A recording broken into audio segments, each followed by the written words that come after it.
measures and exercise discipline and self-control. Free toll for Christmas celebration.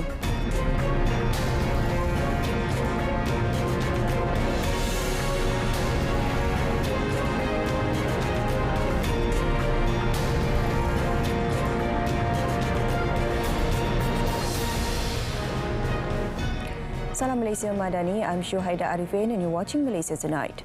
Yang di-Pertuan Agong Sultan Abdullah Riayatuddin Al-Mustafa Billah Shah today advises the public to take precautionary measures and exercise discipline in self-control following the rise in COVID-19 cases.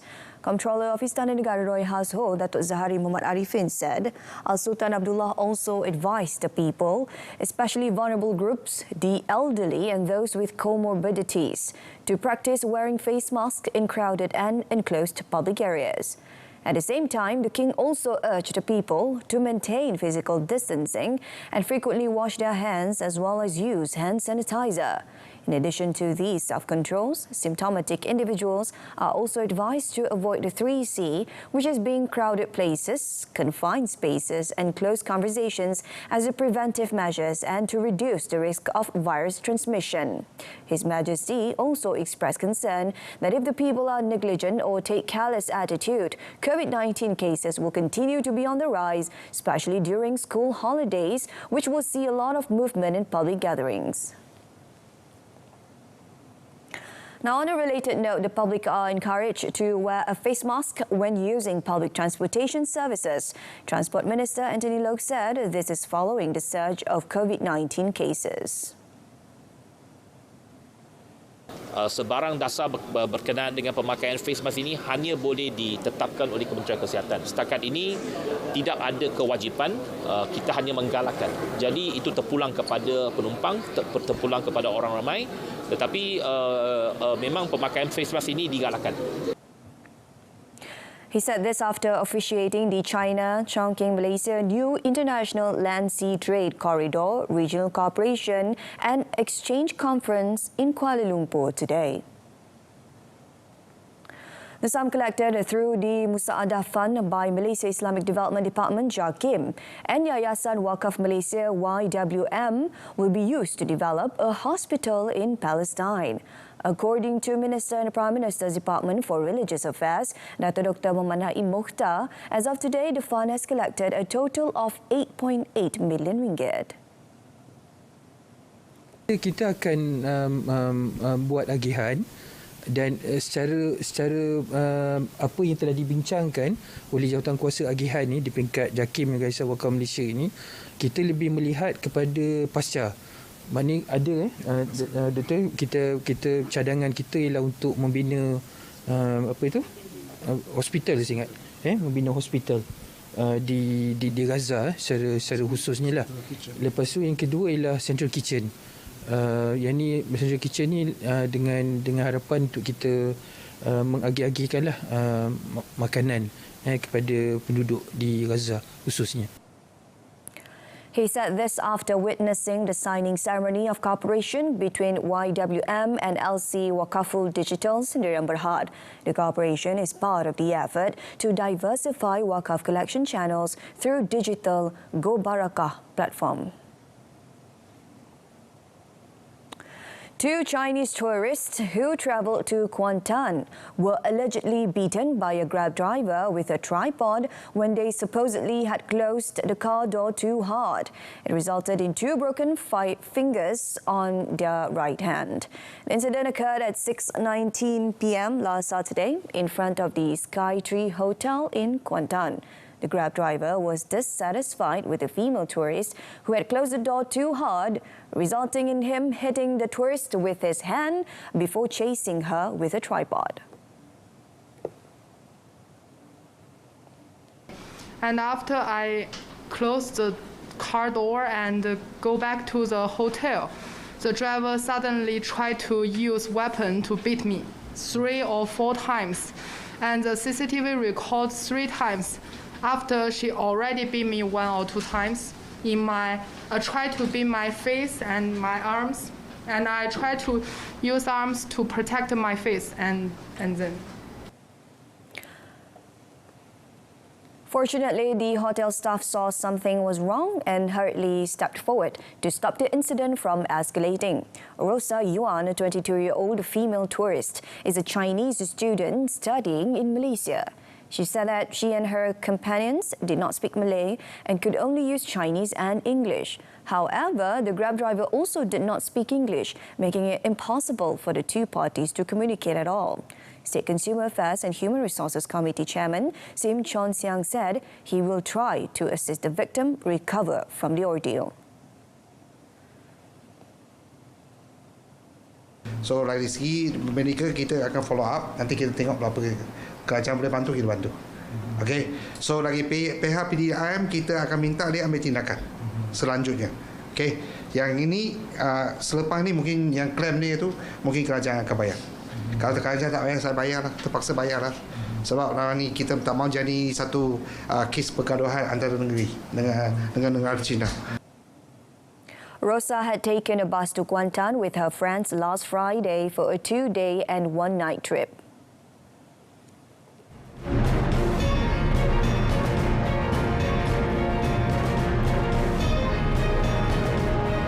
More charging points by 2025.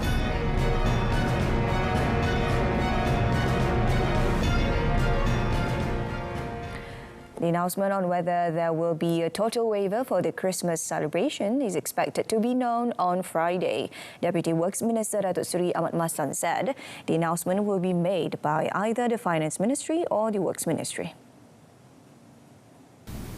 Kita tunggu. Saya diberitahu kemungkinan pada hari Jumaat ini akan ada pengumuman ada atau tidak, bagaimana tarikhnya, bila ya. Itu kita tunggu, kita serah pada menteri dan juga Kementerian Kewangan. Cuma saya nak maklum satu perkara di sini bahawa satu hari kita kecualikan tol, Kementerian Kewangan membayar konsesi lebih kurang 21 juta ringgit. He added for 2023, the government paid out 80.07 million ringgit in conjunction with Hari Raya Aidilfitri, 42.31 million ringgit for Deepavali, and 41.21 million ringgit for the Chinese New Year for the implementation of the toll-free initiative. On another matter, Datuk Seri Ahmad said 100 charging points for electric vehicles or EV will be built at tolled highways, especially North-South Expressway or Plus, by the year 2025. He said the decision to build more charging points in highways after taking into account the need of EV users, which is on the rise. Berarti kita ingin tambah lagi 100 EV charger di lebuh raya bertol di seluruh Malaysia, yang sekarang ini sudah ada 60. Dan pada ketika yang sama kita juga menerima maklum balas permohonan daripada pengguna di tempat-tempat lebuh raya inilah. Di Jalan Persekutuan mereka tak terlibat, LLM tak terlibat. Yang mereka nak 60 campur 100 ini ialah di 33 kawasan lebuh raya bertol. Datuk Seri Ahmad said this in a press conference after conducting a working visit at Malaysia Highway Authority or LLM. Currently, 60 EV charging points on the Plus Highway and East Coast Expressway (LPT) are placed at rest and service R&R areas and petrol stations. Among them, the Aikro R&R northbound, Seremban R&R northbound, and Paka R&R northbound, which are handled by charging point operators like DNB Electron and Gentari. Malaysia is on the right track to be net zero carbon by the year 2050. Minister of Natural Resources and Environmental Sustainability, Nik Ahmad, however, said there are a lot more to be done as his ministry needs to ensure the program's existing implementation strategies are followed through and achieve its objectives.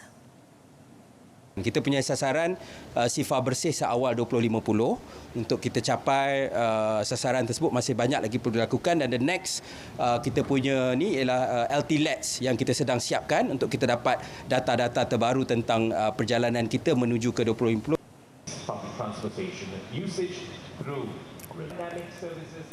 He said this to the media after the launching ceremony of Prasarana's 2023-2030 Sustainability Action Plan. The plan is a roadmap of a comprehensive outlook that outlines the company's commitment on environment and community sustainability, which will revolutionize the country's transportation system. China's new international land-sea trade corridor, which will connect the western hemisphere of the country to ASEAN countries, will boost the trade's accessibility between Malaysia and China, especially Chongqing. Transport Minister Anthony Loke said Malaysia and China play an important role as logistic hubs for each other and other ASEAN countries. Chongqing ini merupakan satu pusat yang boleh menghubungkan berpuluh bandaraya di negara China. Jadi ini sudah tentu merupakan satu peluang kepada kita apabila mereka juga berminat untuk mengadakan hubungan perdagangan yang lebih besar dengan negara Malaysia, untuk juga menawarkan peluang-peluang kepada syarikat-syarikat Malaysia untuk mengeksport barangan dan juga produk kita ke negara China, ke Chongqing, dan juga sebaliknya. He added Chongqing is not only interested in Malaysian durians, but also Malaysian palm oil to be used as edible oil for health and food purposes. He explained that the demand for Malaysian palm oil from China, especially Chongqing, is high and is expected to continue to increase.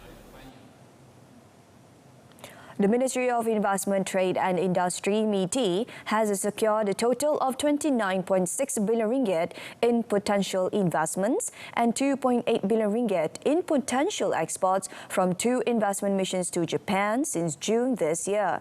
In a statement today, MITI said it achieved 6.6 billion ringgit of potential foreign direct investment (FDI) and 700 million ringgit of potential exports via its recent trade and investment mission to Japan. The ministry said many of these new investments are from their target sectors, including renewable energy, electrical and electronics, and digital economy, in line with the new industrial master plan's missions and intended outcomes. The said investments will support the government's mission to embrace technology and digitalization to drive innovation, enhance productivity, and create new opportunities for economic growth, as well as decarbonize the manufacturing sector. MITI is also determined to ensure these investments are realized quickly to bring about more opportunities for the country's small and medium enterprises and better paying jobs for Malaysians. Malaysia's exports decreased by 5.9% to 122.1 billion ringgit in November 2023, due mainly to lower demand for electrical and electronic products. Chief Statistician Datuk Seri Muhammad Uzir Mahidin said domestic exports worth 95.9 billion ringgit, which contributed 78.5% to total exports, dropped by 7.4%. He further explains that 125 out of 257 exports groups showed a decline, while about 146 out of 258 import groups increased compared to the same month last year. The slower exports was due to a decline mainly to Singapore, followed by Japan, China, Hong Kong and the United States. Datuk Seri Muhammad Uzir said the fall was in line with the drop in electrical and electronics products, chemical and chemical products, and transport equipment. Meanwhile, November 2023, imports rose by 1.7% versus the same month last year to 109.7 billion ringgit. The higher imports was mainly contributed by Singapore, followed by Saudi Arabia, the United States and Thailand. The rise in imports was from transport equipment, crude petroleum and petroleum products.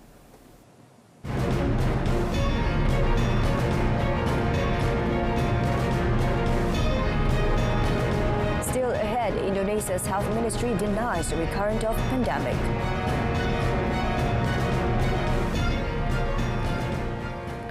Indonesia's Ministry of Health has denied speculating of a recurrent pandemic after several COVID-19 cases had surfaced in the country. The number is in fact of confirmed COVID cases that has been declining throughout Indonesia in recent days.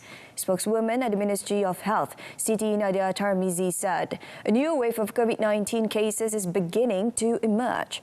However, she said the rising number of cases was due to people travelling more in light of year-end holidays. The ministry recorded 216 confirmed cases as of 18 December, of which 128 patients have recovered with one fatality. Nadia added that over the past 2 days, the number of cases have been dropping and that the recent increase in COVID cases is not a cause for panic. At the same time, she encouraged people not to get complacent and making sure they are vaccinated. President Joko Widodo confirmed that wearing masks in public is not mandatory ahead of the 2023 Christmas and 2024 New Year holidays. Rescue teams on Tuesday evacuated a flood-ravaged town in northeastern Australia, racing to airlift hundreds of people to safety before they run out of food and water. Surging floodwaters have cut off the town of Wujal in Queensland state, engulfing houses, washing away roads and forcing some trapped residents to shelter on roofs. The largely Aboriginal settlement in one of Australia's most disadvantaged regions has borne the brunt of a major flooding disaster that unfolded in the wake of a tropical cyclone.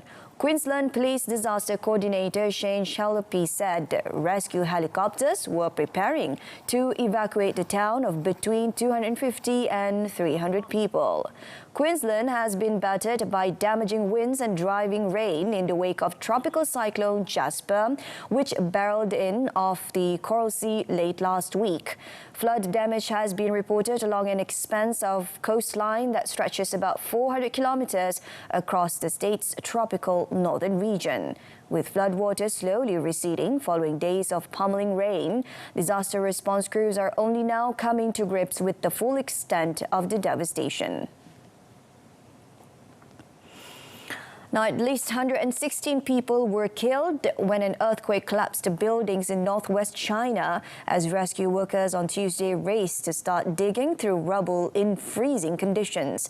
At least 105 were killed and almost 400 injured in Gansu province, local officials said, after the strong, shallow tremor struck around midnight. According to state broadcaster CCTV, 11 others were killed and 100 injured in the city of Haidong in the neighboring province of Qinghai. The quake brought homes crashing down and caused other significant damage, sending people running into the street for safety. Rescue work was underway early Tuesday, with the Chinese President Xi Jinping calling for all-out efforts in the search and relief work. Temperatures are below freezing in the high-altitude area, and rescuers should be on guard for secondary disasters, he said, according to CCTV. The quake, which was lodged as magnitude 5.9 by the U.S. Geological Survey, struck in Gansu near the border with Qinghai, where Haidong is located. That epicenter is about 100 kilometers southwest of Gansu province's capital, Lanzhou.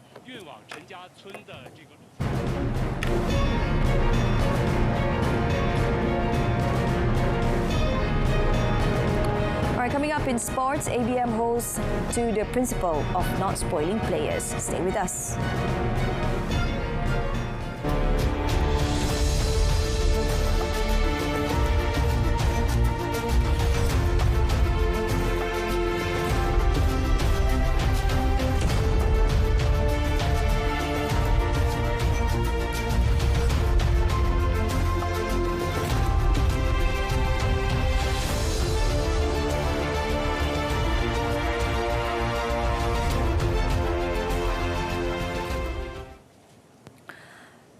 Now, Academy Badminton Malaysia ABM holds to the principles of not spoiling any players, as it could affect them negatively in any future championship they compete in. As coaching director Rasmi said, such an approach would kill the player career and influence mental strength and stunt the development of the national squad. Mollycoddling players, even if they are uninspiring on the court, when competing, could affect them negatively in the long term. Met today, he said players deserve to be criticised if they didn't perform as hoped, as it could serve as a benchmark for them to improve their performance in the future. The Indonesian-born coach believed that criticism would challenge players to prove what they really had in themselves. He stressed that why can a coach be criticised but not players, adding that players are critiqued because the coaches care about them. Netizens are not to be blamed, according to Rasmi, adding that there's a need to be a little bit tough sometimes. He added if fans keep saying there's no problem even though the players play badly, they will become complacent. Kuala Lumpur KLCT FC's naturalised striker Romel Morales stands a chance to don Malaysia's jersey for the first time after being called up to attend the Harimau Malaya centralised training camp ahead of the Asian Cup finals in Doha, Qatar. The 26-year-old from Colombia is among the 26 players called up by head coach Kim Pan-gon for the centralised training camp at Wisma FAM from 26 December. Morales, who netted 15 goals in the recently concluded Malaysia League, is the fourth naturalised player in the Harimau Malaya list this time round. Based on the team list, Pan-gon has retained 22 players from the 25-man squad who recorded 2 victories in the 2026 World Cup, 2027 Asian Cup qualifiers against Kyrgyzstan and Taiwan last month. Apart from Morales, the others being his KLCT teammate Paulo Josu and Jodar Takzim JDT duo Endrick Dos Santos and Mohamadu Somare. FAM in a statement today said a total of 19 players have been placed on standby in case there are any changes to the list. The other 3 new faces in the training squad are JDT's Mohammad Syam Ikuti Abba and Natso Insa, who is of mixed heritage, and Selangor FC's Ahmad Huzaimi P. In the Asian Cup finals, Malaysia will begin their Group E campaign against Jordan, followed by Bahrain and 2-time champions and hot favourites South Korea. The winners and runners-up of each group, together with the 4 best third-place teams, will advance to the round of 16. Terengganu FC skipper Habib Harun has confirmed that he will be joining a new club for next season's Malaysia League M League campaign. Having marshalled to the TFC midfield for 2 seasons, the Bahrain-born player said his decision to move to another club is driven by his desire to pursue broad experience and opportunities in a fresh and dynamic environment. However, the 23-year-old player is not yet ready to reveal his destination because his contract with the Turtles expires at the end of this month. When contacted, he said he already has a team but will not reveal it due to his contract obligations with TFC. Habib also admitted that he will miss the Terengganu football fans, whom he considers to be among the best in the country, and as such, he hopes to return to play at the Sultan Mizan Zainal Abidin Stadium someday, as according to Habib, that Terengganu is like his second home. Habib began his career with TFC in 2021 and was crucial in leading the Turtles of the FA Cup final in 2022 and Malaysia Cup final this year. He was also instrumental in TFC qualifying for the AFC Cup this year. Now, Fluminense coach Fernando Diniz credits his side's experience for riding out an Al Ahly storm to reach the final of the Club World Cup with a 2-0 win on Monday. 2 goals in the final Friday's final against European Champions League winners Manchester City or Japanese side Urawa Reds, who will decide the other semi-final on Tuesday. Al Ahly corner.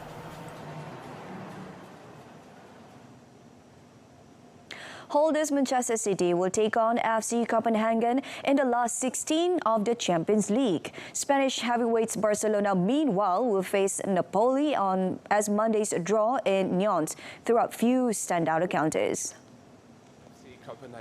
Copenhagen, who twice met City's rivals Manchester United in the group stage of the competition, will travel to Manchester again to face Pep Guardiola's side. The Danish team will have their work cut out against the champions, who won all 6 of their group stage matches and are on now unbeaten run of 20 games in European football. But it's not worth to talk too much about what happened 2 years ago. What we need to talk is what has happened just now. And they've been better than Manchester United and Galatasaray. Two football clubs with much more experience in the Champions League than them. So we have to be careful. Record 14 times winners Real Madrid will take on German side RB Leipzig, while English Premier League leaders Arsenal will have a tricky assignment against Porto. Arsenal have won all three of their previous Champions League home matches against Porto by an aggregate score of 11-0, but have not beaten the two times champions in any away game. It is Lazio against Bayern Munich. Copenhagen. So I think the most important thing to us is to maintain our performance the way we are playing. So that's our focus. That's the way we want to be. That's the way we want to keep going and see how far we go to the competition. Harry Kane-led Bayern Munich face Italy's Lazio, while Borussia Dortmund will be reunited with former manager Peter Bosz when they take on Dutch leaders PSV Eindhoven. Barcelona, Paris Saint-Germain playing Real 76 minit tanpa henti, 76 minutes non-stop.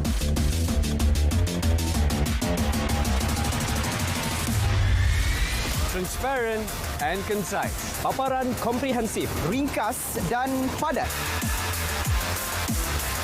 Saksikan Kanta 744 7:44 malam. Berita perdana 8 malam. Malaysia Tonight, 8:30 p.m.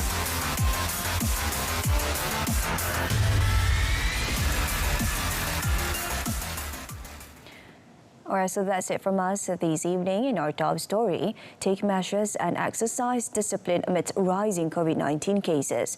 From the river to the sea, Palestine will be free. Thank you for watching.